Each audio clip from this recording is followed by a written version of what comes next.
Have you been experiencing internal financial struggles triggered by economic concerns? Are you feeling capped at your current income level and can't seem to realize your financial potential? Energy healer Jean Border has created an emotional freedom technique, or EFT, tapping protocol to help calm the inner voice that keeps you stressed. Claim your free copy at jeanborder.com/vow and say goodbye to those financial blockages. Welcome to another episode of the Focused Practical Dreamer's Journey podcast, Energy Work to Better Your Business, hosted by energy healer Jean Border. It's not just about dreaming, it's about making those dreams a practical reality. Subscribe to us via your favorite network by visiting our website at www.focusedpracticaldreamer.com. Now, get ready. Your journey to success starts here. Hello, everyone. It's your host, Jean Border, with another episode of the Focused Practical Dreamer's Journey podcast, where we talk everything business with a little bit of focus on energy work, mindset work, and the psychology behind all the things you do to make your business grow and be successful and fill your soul. And today I have a Feng Shui expert here with me, Lisa Morton. But before we get there, hi, Lisa. Before we get there, I want to remind everyone that there's a free resource for you down in the show notes. Or if you're just listening, jeanborder.com/vow, VOW. For those of you who have a little bit of money tension in your world, either around the general economic situation or your community's economic situation, or some choices you feel you need to make around your money or growing your business and the lack of revenue that might be coming in, or whatever it is. Just there's some EFT tapping protocols down below. Just click on the link, do a few rounds of tapping. It'll calm down your nervous system, and you can make those decisions from a place of calm rather than tension or fear or reaction. And now, on to the special guest. I'm so excited for Lisa to be here. She's a Feng Shui expert. So we're going to talk everything office and home is going to be thrown in there too, because one impacts the other, whether you realize it or not, right? Hi, Lisa. How are you? Hi, Jean. I'm doing really well. How are you? I can't say fine. I had a guest who said that fine is a 4-letter word. So I'm always trying to find other adjectives, but sometimes it just hits me. I should not say fine. So I am excited. I am happy. I am feeling joyful today. So all those are good things. So talk to us a little bit about Feng Shui and your background. So I come from the interior design world. I went to design school. I did traditional interior design for 10 years. I actually had my dream job. I was designing private jet interiors. Oh my gosh. Designing these outrageous, private airplanes for these individuals. And it was great fun. And I thought I had my dream job, but at the same time, I was miserable. I was just not fulfilled. I thought I was being creative, but it didn't fulfill my heart. I then morphed into getting back to more traditional residential design. And through my own health and well-being struggles, I learned the importance of my space and how it's so much more than just a box that you make pretty or you make functional, right? There's so much more you can do. And so I started really studying a holistic approach to interior design. And then I started studying Feng Shui. And so it's been 10 years. And as of this past summer, I became a master teacher of interior alignment Feng Shui. So I love that I get to help other people. The whole making things pretty, it's fun, but being able to truly make an impact in someone's health and well-being by altering their environment it really fills my heart. I struggle with that. I know in my head the feeling that I want. I have an issue translating it into the finished product. Okay. My front door has been cream colored ever since I bought the house, forever ago. So I'm like, I want it to have some emotion. Well, I got this little teeny tiny swatch of color, and I thought, that's it. And I put it on the door, and every time I drive up, I'm like, oh my gosh, no. Yeah. So yes, it's blue, but it's not the feeling that I wanted when people come up to my front door, Yeah. So I'm going to take it back to green until I figure it out. That's a lot of It is hard when you have a teeny little swatch, and it's hard for some people to visualize how that's going to look. And here's my thing. Here's my little trick is I say start with something like a wreath or something with that color before you fully commit. Or a rug or a sign or something. Because, especially if you go from cream. Well, see, I do have a rug that's got all different shades of blues and grays that it's like an 8x10. It's right on the front porch. But this is like robin egg blue on the door. It's like, that is not what I wanted. But it looked really nice on that little teeny tiny. So, yeah, I'm going to have to try I'll get a piece of material or something and hang it up there and see if that'll do it for me. I'm like, can I live with this? And it's like, no, I really can't. Obviously, it's a recent addition. Sure. This is one of my struggles, but I know that for me, it's the emotion of the room that I'm drawn to. Mm-hmm. And it can be I'm not into neutrals. I'm just not. You can see from the background on here, I like blues. That's where I feel calm. I'm drawn to water. I'm drawn to movement. As you see, this has got movement coming through, right? With a little bit of a direction to it. So it's a journey. And that's how it proves to be. I'm really weird though. I guess, I don't know. No, I think everybody kind of gravitates to what their body craves. I personally am a blue person myself. Cool. But I use the 5 elements of Feng Shui, the wood, fire, earth, water, and metal, whenever I'm designing a space. So this is my podcast studio. I wanted to really create a sense of focus for myself. So I brought in a lot of the metal element. And then also the fire element through the triangular shape to kind of keep my energy up. I'm very big on, I know the podcast seems to be all about me, but we'll get away from it. But right now, that's where my focus is. So that's what we're talking about. I'm very much into geometric shapes, but I also like movement. And I don't like symmetry. It's so funny. Just like this, there's all this movement, but it's not the same anywhere that you look on the background of the podcast background, right? But also, if you think of water is like so fluid, like it isn't, and that's not having that fluidity and like being able to go with the flow.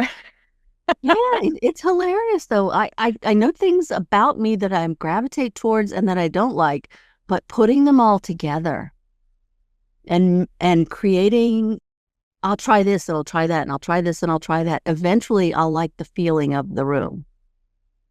But for me, it's not just look at it and get it. It's a trial and error type deal until either I give up or I have to just wait a while, or sometimes it just all comes together, but that's not the norm for me. Well, that's oftentimes why I get hired. They're just stuck. They're stuck. They don't know what to do. And I can just see it with a different lens from my training. Exactly. Yeah. Yeah. So how did you decide to start all this? How did you get from where you started to where you are now in your business? You talked a little bit about your journey, but I was severely struggling with my mental health. Is really what it boiled down to. And I started doing, yoga, meditation, all the things you're supposed to be doing. But it was really interesting. It wasn't until I really explored my own home, which was pretty and well designed, well put together. And I was so proud of myself, but it wasn't supporting me through the patterns, the colors, the textures that you saw in my space. It was pretty, but it just wasn't supporting my nervous system. And once I really learned that, I really it was, wow, I can really help people in a different manner, like a whole different level here. So it's just transformative. I slowly transitioned as I did my first Feng Shui certification course in 2011. And then I just kind of started implementing that along with my normal traditional interior design that I was still doing. Right. And just kind of putting little bits here and there, noticing how clients were feeling. And then I felt I started getting called to connect with more people that, the universe has kind of put us together. I had I had a lot of people going through a lot of heavy things in their life, and they needed help. And they weren't sure if it was their space. They weren't sure, what it was, but we were connected. I mean, I had a woman who invited me to her home, and she needed some help. We didn't really get deep on the phone. She just said she needed some things replaced. And we sat down at the table, and she sat across from me and said, Lisa, I'm dying. I need you to help me set up my space so my children and my husband can go on living once I'm gone. And so it was a balance of, they did need new carpeting. They did need some new furniture, but we also utilized Feng Shui to really bring a sense of grounding and comfort for this family with what they were going through. So it was at that point, I'm like, wow, I meant to do this. For us to be connected, it was a beautiful experience. So I just took off, and that's all my work now. I mean, it's all Feng Shui, holistic design. There's so many people that are craving it.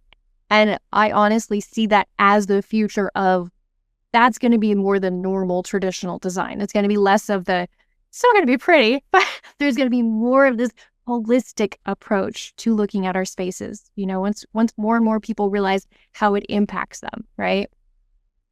Yeah. I'm a holistic intuitive, right? So I'm very big on emotions and how emotions drive your decisions. And so it only makes sense that your environment, your space that you spend so much time in supports you in that way. Mm-hmm. Because you also know, I mean, it's all reciprocal, right? We're not just in the box is influencing us, and our body's influencing the box as well, right? I have all these people that just go home and crash at the end of the day. I'm like, it's so much more than that. Your home is this really, really important space. It's going to tell you who to be tomorrow, right? It's going to help you find that good sleep so you can be more productive tomorrow. You can get those things done. You can feel confident. You can feel inspired, whatever you need. It can also make you feel incomplete if the rooms don't really reflect you. If you're coming to a place where you don't feel comfortable, if that makes sense. Exactly. I mean, that's exactly what I experienced. I was severely struggling with anxiety, and I look back, I had red in my bedroom. It was cute. Well, no wonder I couldn't sleep. I had too much of a wood element, too much of a fire. So we want to create balance utilizing this 5-element system. And I had too much of a wood element. I had too many shiny objects. So, my body wasn't able to relax. And it's so interesting once you can start looking at your spaces with a different lens beyond just, oh, that's a gray curtain, that's a blue sofa. You can, that's going to help me focus. This is going to give me more creativity and fluidity. It's a different approach. It's also a training, because I don't think we're taught that growing up. Taught about Feng Shui? Yeah, taught about how objects create thoughts, feelings, effects in our body.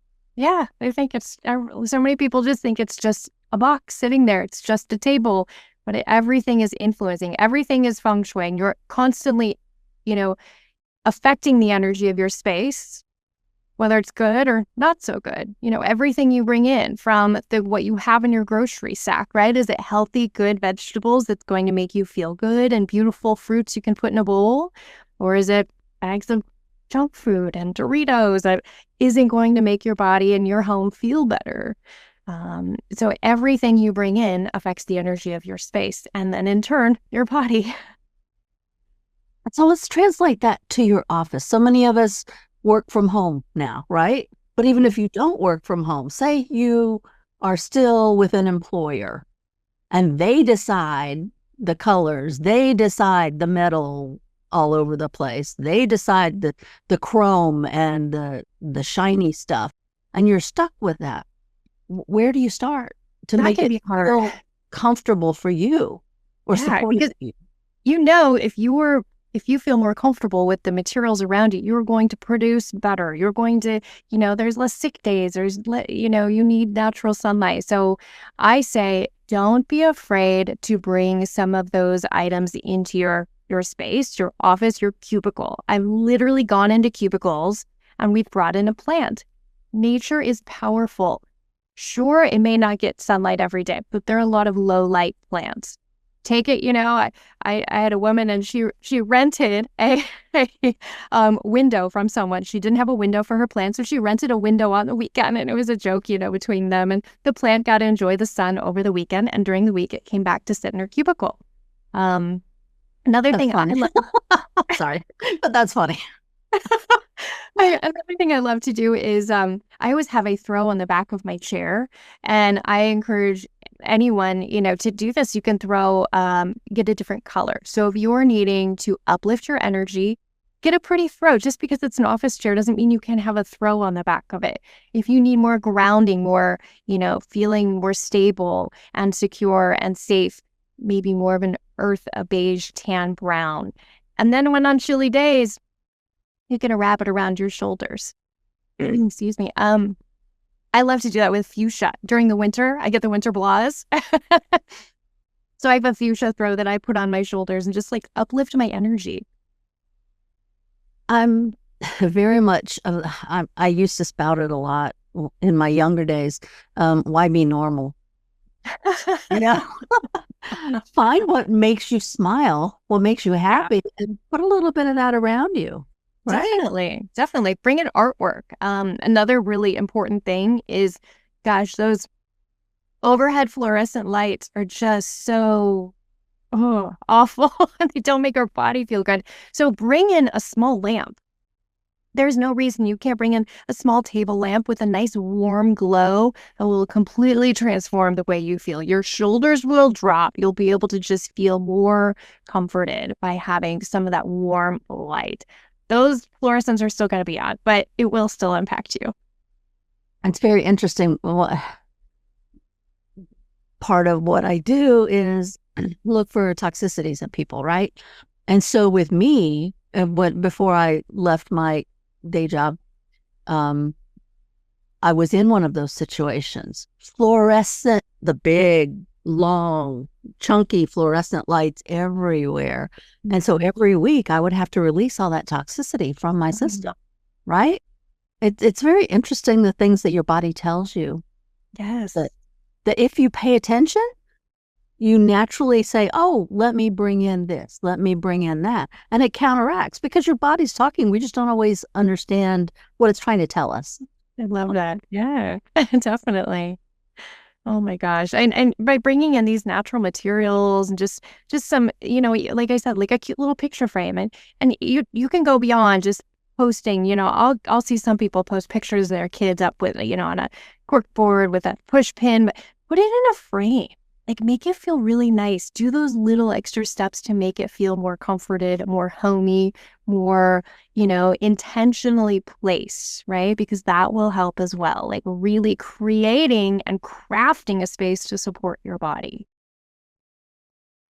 And now some of us work from home. What's the number one thing that you pay attention to when you work with a client who has a home? Who works from home? Works from home, key part. Yeah, I've worked from home since 2010. So I've kind of got a system down, and I feel like I've gone through some of the hurdles and had to, figure it out myself. The number one thing is you can't work from the coffee table. You can't work from the dining table when your kids are next to you watching cartoons. You really need to set up a space. Your work, you are worthy of a private space. And that may not be a room, and that's okay. I've worked on closets, and we open the doors and snug a desk in. We can get creative, but you need to have a dedicated space. Here's something else that has been probably the most transformative, and it doesn't even feel like a big deal, but once you start it, you'll notice it. So when I walk in my office every day, I open the door, I turn on the lights, I turn on the music, I light the candle, I adjust a couple things, and then I sit down and I work. And then when I'm done at the end of the day, I pick up those things, blow out the candle, turn out the lights, and head out my door in reverse, right? And so I have the same actions every day going in and the same going out.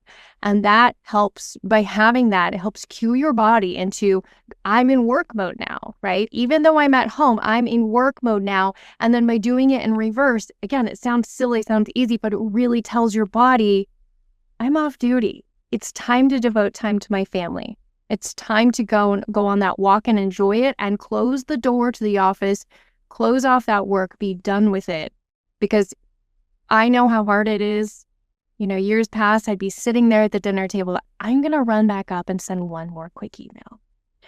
And sure, sometimes we do have to do that, right? But they're within reason. Sometimes it can just feel like your job overtakes your life when you work from home.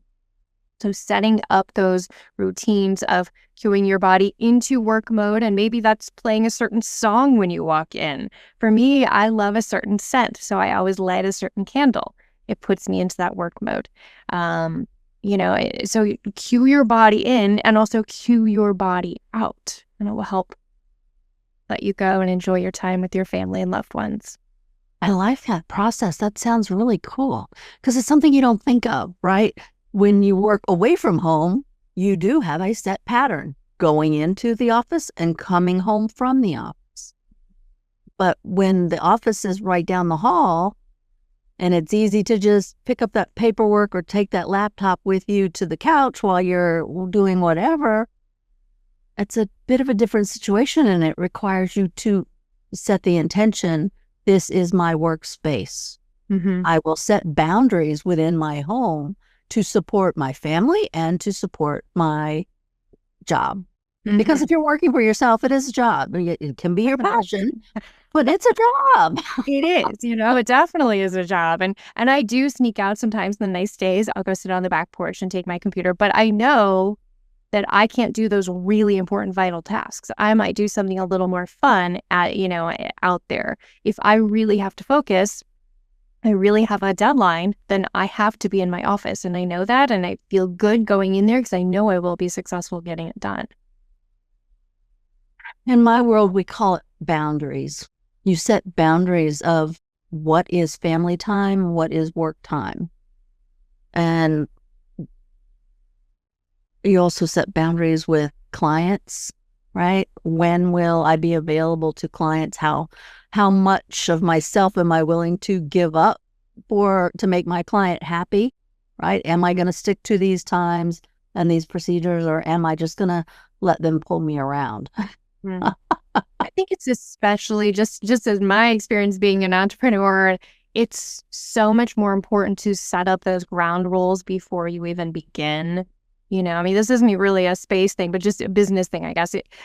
Setting up those ground rules, those what will you do, what won't you do, because it can be so easy to just be sucked in and want to do everything for everybody. And I've actually been there. I had years ago, when I started my design business, my own business, I found myself really struggling with charging my clients for my time.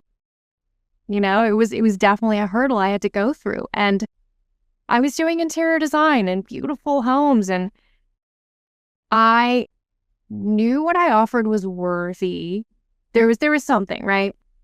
But I would want to shave like $10 off her invoice or $20 off. And my mentor at the time, I talked to her about it, and she's like, Lisa, if they're hiring you, they know what your hourly rate is.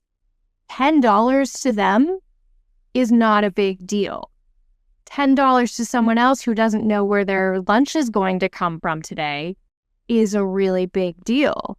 So for me, I started taking whatever I would think about shaving off, or I take a percentage every month, and I start donating to different charity. So I'm an animal lover. So all the animal shelters got a donation. That was huge for me to transform and see how important that was, that I was still getting that money, but then it can go.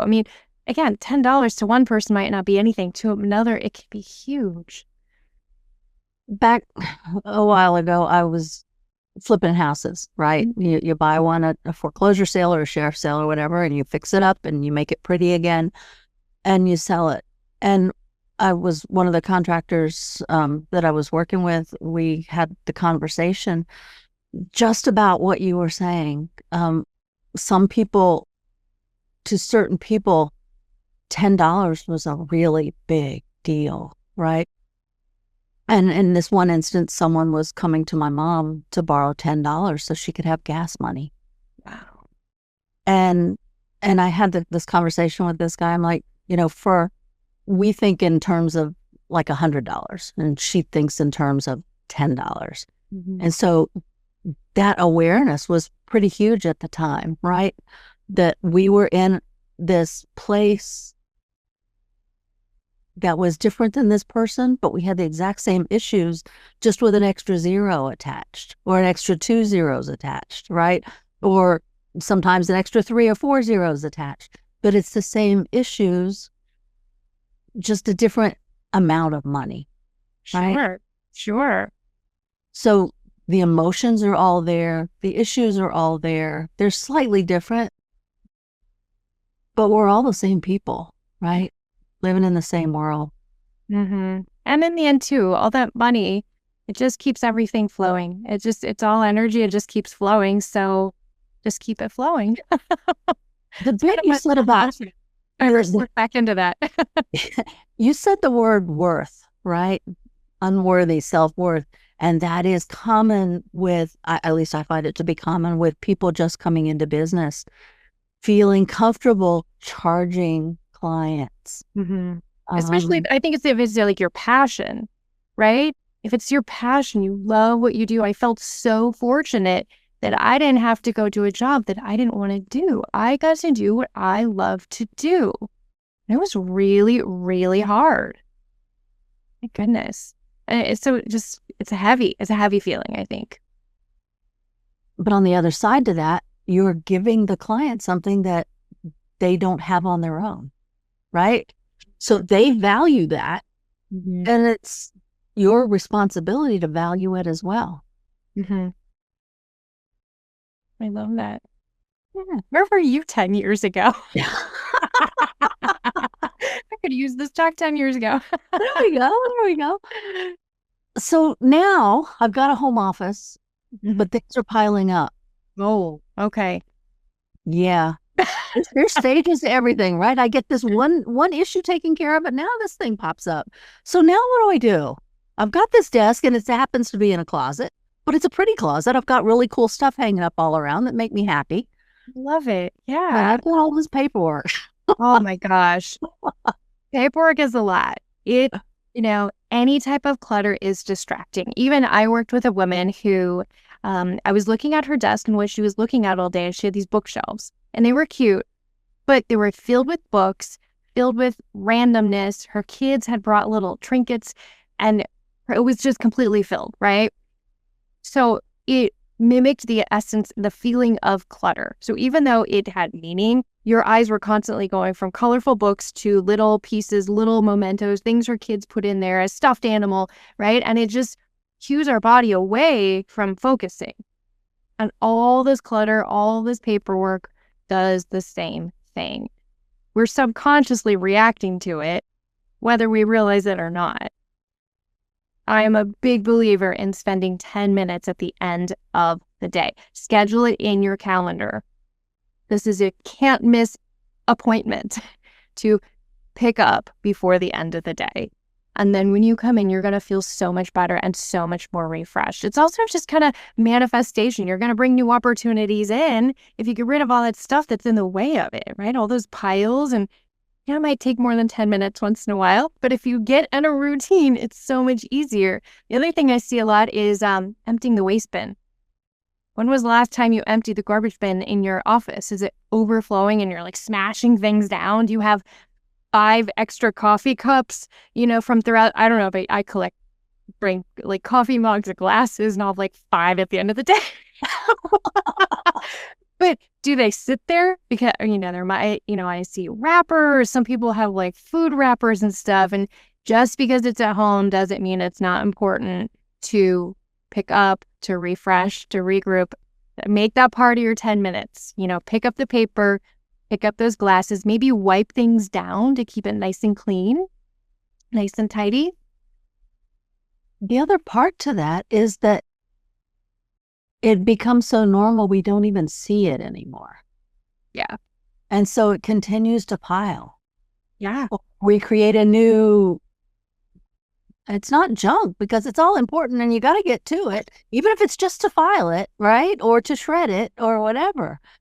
But we become immune to the impact. We do. And it's so, here's a little practice that I do with my clients. And because just like going to hotel, when you walk into a hotel room, you walk into your room and you're like, oh, look at that interesting carpet. Oh, look at that art on the wall. Oh, wow, look at the draperies. And oh, there's a really beautiful view out that window.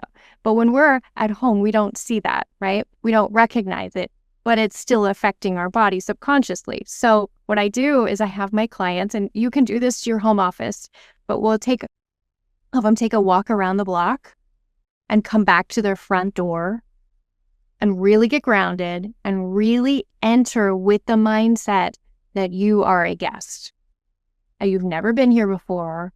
What do you see? And oftentimes their mind will be blown. They're like, I don't like that artwork there. Why is it hanging right there? It's the first thing you see. But the same can be for your office. You have to get away, go in, plan this maybe on a Saturday when you're not going to be in your office working. It's a different time. It's a different energy. You're prepared to go in with fresh eyes. And look and see what you see. See what might be impacting your body and your nervous system that you're not even realizing. If you find you're struggling with this, another option is to take photos, snap photos around your space, and then regroup at a different time, maybe even like print them out so you can mark up some stuff. And then you can see with a different lens. It takes that entire room and makes it 2D. You can see what clutter is there and what piles need to move, or maybe there's a piece of artwork that isn't inspiring you in the right direction. You can see things differently. Also, this idea came in, and two ideas, but one of them, when you mentioned the artwork, our tastes and our focus can change over time. So what really juices you one year, 5 years from now, I don't want to say you may have outgrown it. That's not it. It may be that that's part of your past and it's not serving you today, or it's not on the path that you're going towards right now. Yeah. Our lives constantly change. Like I work with a lot of clients, and, it's not a one and done. They go through life changes. Their kids go off to college. Maybe they downsize. Maybe they get a part-time job. Maybe they start their dream business now that their kids are gone. Or, there's so many different life changes that we go through. We always need to regroup and edit our homes to ensure they're supporting us in our goals and our plans current day, right? And future. It's not just like a fix it up and your home's done forever. One of the things that I'll just throw it out there, about a year ago, I realized that my office made me feel claustrophobic. Interesting. Because I'm going to say a good third of it was stuff from my parents who are no longer here that had to be sorted. It was just in boxes or on tall bookshelves, and it was all there, and I would do a little bit at a time, and I just couldn't take it anymore. And I had my niece come over and help me. We just moved everything out of the office. Wow. And I started over. Mm-hmm. Yeah. And that's what I needed. Now, I still have some of their stuff, because when it comes to paperwork, you can't recreate stuff if you shred it. So Sure. They tell you save all the financial stuff for 7 years. Well, then 10 years go by and now you need it and you can't recreate it, right? Mm-hmm. So there's all this emotional thought that it's very heavy to go through stuff like this. Definitely. I was There are mementos, and there, the best grandma and the best all that kind of stuff that you have to go through. And so some of that stuff is still living, I'm going to use that word, in my home, because the emotions that are attached to it.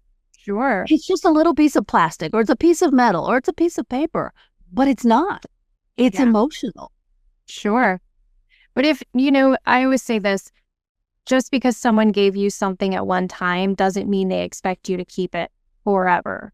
They expect you to keep it and enjoy it. And then once it's, gone through that period, then time to move on. I guess something I love to do is, and suggest, is take photos. Take a photo of this favorite piece that you like. And instead of having it packed away on a shelf in a box you see once a year when you go through it, put it on your phone screen. I actually have a collage. You can go into Canva, my favorite thing to do. I go into Canva and I'll do, you can create a mood board in Canva. It's free and just use that template. You can put different pictures in. So I have a collage of some of my favorite things that I can look at. How often do you look at your phone, right? All the time. And so you can enjoy it versus having it hidden away in a box. And I've really found a lot of joy. I know a lot of my clients have found a lot of joy in that too. You can pop it on your computer screen or, and we'll rotate through photos and see those memories and really enjoy them versus feeling stressed that you have a box in the basement of stuff that you got to go through and sort through. And, we all know, yes, there's those important things that you want to keep, but then there's some that maybe it's time to let go, make space. I try to go through things with the idea that if it's in this box, it's not being used and someone else might really enjoy that. Yeah. Kind of like the $10 thing, right? You may have like 5 extra coats, but do you need 5? Somebody might not have 1. Exactly. Wow. My goodness. So we touched on something else that I'd like to explore a little bit, and that's color. Talk to me about color. When you work with a client, how do you go about addressing color? I love color because I think it's easy for people to understand, oh, I like this color, I don't like this color, right? It feels like an easier way to kind of explore the energetic effects of things beyond like getting into the elements, it's just easier. And it's so fun to explore what colors light them up, what colors don't, because everybody is so different. I may have someone that says, I don't like green. Well, oftentimes it's because they're looking at those little swatches, right? They haven't found the right green, right? They haven't found the right blue. They haven't found the blue version that lights them up. So I'm always, stressing and sharing about color and its effects on our body. I mean, red literally raises your blood pressure. Blue reduces your appetite, right?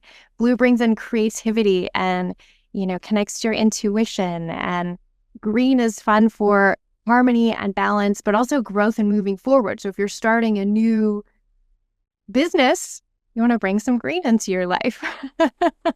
Green as in cash, right? Green as in cash, also plants. So it's a wood element. So plants, flowers. And if you don't like plants or flowers, you can do artwork. Maybe I just got some really cute, I wanted to bring in a water element and a wood element into a bathroom. And so I found these really cute watercolor image of these plants, right? So it's both. And by utilizing these 5 elements and creating balance, that's how our body then feels balanced. So it's fun because the 5 elements, we can use color so much, but then we can dive deeper and get into patterns and textures and everything. But right now, I feel so many people are really needing grounding and centering and really connecting with the earth element. So beige, tan, brown, cream, yellows. Yellows are really nice.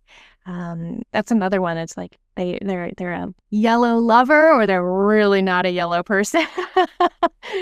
But color can really transform your space. If you're feeling in a slump, stuck, explore color. And I do a free class every so often on just color. We talk color if you're confused. I know it can be overwhelming.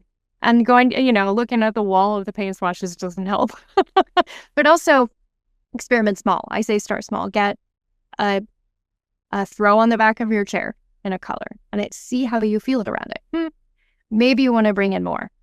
Bring in a picture frame of that color. Maybe a couple candles of that color. Maybe some throw pillows. Bring more things in and see before you decide to paint the whole room turquoise or something. So go slow. I also find that I'm drawn to different colors in different rooms of my home. Yeah. You know what Mountain Dew looks like, right? The drink Mountain Dew. Yes. Kind of like I don't like green. I'm never drawn to green. However, if it's fluorescent, I love it. Anything fluorescent, neon. I've had the shoelaces. I've had the hair things. I've had all. I love fluorescent colors. They're bright. They're happy. They make me energized. Get it. But I don't like. I can't say never. That's not a good word. I am not drawn to the color green, like green grass and green trees, unless I'm outside, and that's what I want, outside.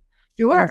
House, the whole hunter green phase that everybody went through, I'm like, oh my gosh, this is horrendous. That was I never told them that. But that maroon and the dark green, I'm like, oh my gosh, seriously.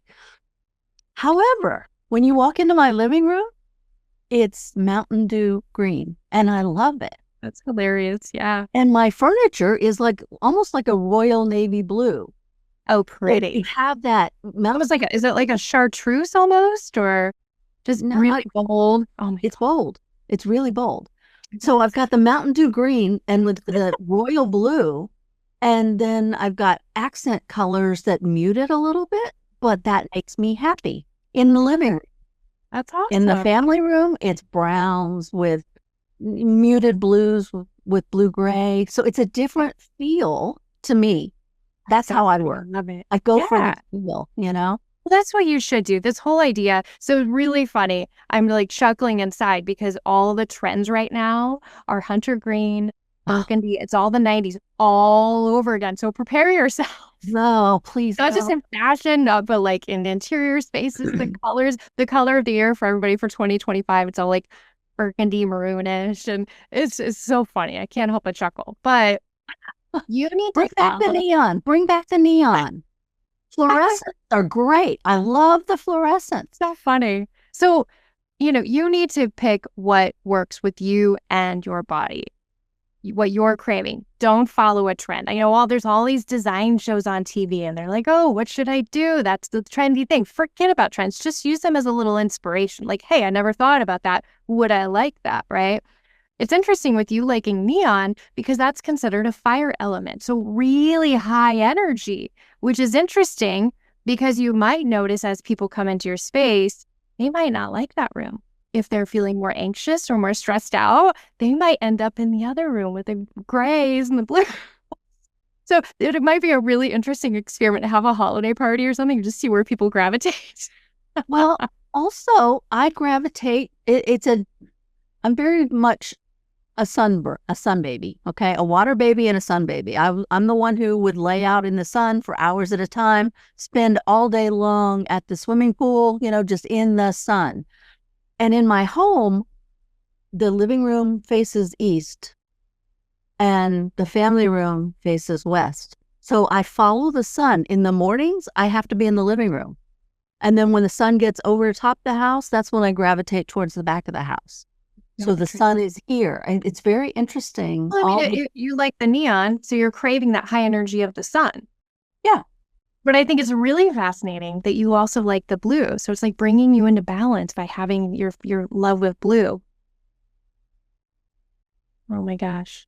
Do me a favor and put your finger up near the camera and then take it away. I'm all blurry, but I'm still here. Here, let me try this really quick. Yeah, shut it off and shut it back on. Here we go. I don't know. I guess I was too animated with my hands. I don't know why it does that, but it does it occasionally. But Zoom is a really good platform for podcasting, I think, because it's so easy to fix the little foibles that show up. But yeah, I'm drawn towards the sun and I follow the sun, and my home reflects that. The front part of the house is the energetic part, and then the back part is the let's be calm, let's settle for the evening. Yeah. So you're kind of following, I'm big on following the cycles of nature. I mean, that's really what Feng Shui is. It's following all those cycles of nature, daytime to nighttime to throughout the seasons, throughout our life, and it's really just your body's just naturally following that. I love it. And it wasn't done on purpose, but over time, I noticed, you notice things if you pay attention. So I guess I'm just a different person. So what I find also really interesting is you have more of a neutral dress on, neutral outfit on. So is that your normal, or do you gravitate towards this bright color? Well, I like the color blocking. See, it's got different. See, it's got interest. It's got the metal, Mm-hmm. and then I've got this, which is a blue. How fun. So I'm always bringing blue elements in, and there's blue in the ring, right? But there's also pink in the ring. I love it. Red. So I bring in color even if I have no color. I love that. So yeah, but given the choice, if I was out doing, and when I was hiking, when I was going up in the rainforest, I always had on neon shoelaces, neon. You have to pull your hair up because it's just hot and sweaty, right? So it's always color. It was always color, and I'd have the white T-shirt with the really cool whatever pictures all done in neon. That's what I gravitate towards. That's awesome. As I aged, those activities weren't as prevalent. Okay. So my clothing became, and I had different sets of clothing, right? It's kind of like a joke with my family, but you have the professional look, and then you have the look, right? Which is all the neon and the fun part. The crazy Christmas sweaters. I've got a million. I used to have a million. I have a few now. I tried to do the whole, all right, enough is enough thing. So just because you love it doesn't mean you have to buy it. You can love it from afar. So yeah, but the majority of my clothing, I will say more than half is blue or a blue tone or has blue. Okay. Very little green unless it's not green. Okay. You know what I mean? But it's interesting though. Green is also a higher energy. It's beneath red, right? So a lot of people need green in their life to get them going, get them motivated. But you're like jumping that level and going up to red and like the fire, the neon. Well, I look good in red. I've got a lot of red in my closet. Yeah. But the green that I have has other colors, such as orange with it. Mm-hmm. Okay.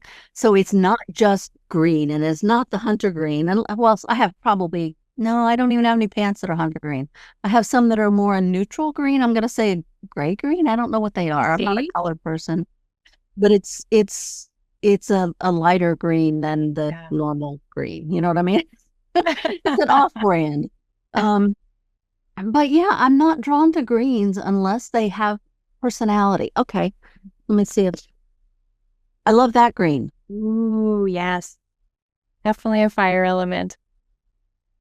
And that says awareness, focus, and action. That's what that says. Yeah. You don't need traditional green because you're getting it through all your other bright, fiery element neons and everything. So your body just isn't craving it. So keep going. Cool. Well, this has been a really fun conversation, but unfortunately, time is flying. So you've mentioned a couple times that you have some resources that the listeners might be interested in. Tell us where we might find you and how they might take advantage of that. So I have a podcast called Feng Shui Living. It's available wherever you get podcasts and also on YouTube. You can watch the video. It's short, easy, fun, 20 to 30 minute episodes of here's some fun things you can implement today, right? I make it easy. Like a lot of people think it has to be a big investment or, big undertaking, and it's easy, fun tips. I also do a color mastery every other month. It's a free online Zoom class. We talk all about color, history of color, color psychology, trends, how they might be implemented, and the effects of the colors, how to pick colors, how to apply paint, what kind of a sheen. I walk you through all of it. It's a lot of fun. My next one is coming up in about 3 weeks, and you can sign up for that on my website. And I guess my next big exciting thing is my next Feng Shui certification course. If anybody wants to become a Feng Shui professional and take this on, my course is in May. It's 4 weeks online and 4-day in-person immersive retreat experience. So, cool. Yeah, a lot of fun things. So where can they find you on the internet? Yeah, my website is purelivingwithlisamorton.com. And on social media, you can find me at Pure Living with Lisa Morton on Instagram, on Facebook, all the things. Cool. So I'm going to have to take advantage of those things because obviously I have an issue with the paint on my front door. So unfortunately, we're going to have to wrap this up. But do you happen to have any final thoughts for our listeners? Anything you'd like to bring forth that we haven't already covered in all the millions of topics we jumped through? We had such a fun conversation, but really my whole message is just to help people understand how impactful their space is. It's not just a box you wander in, it's supporting you, it's supporting your family, it's helping you be a better version of yourself tomorrow, feel better, feel more confident, feel inspired, more creative, whatever you need. So really recognize and be intentional with your home. Cool. Thank you so much. I've enjoyed this conversation. Obviously, I can't stop smiling. I think it's hilarious. I'm going to have to do something with the blue front door that just doesn't make me, doesn't give me the feeling that I want it to get. Let me know. I'll help. It's like, really?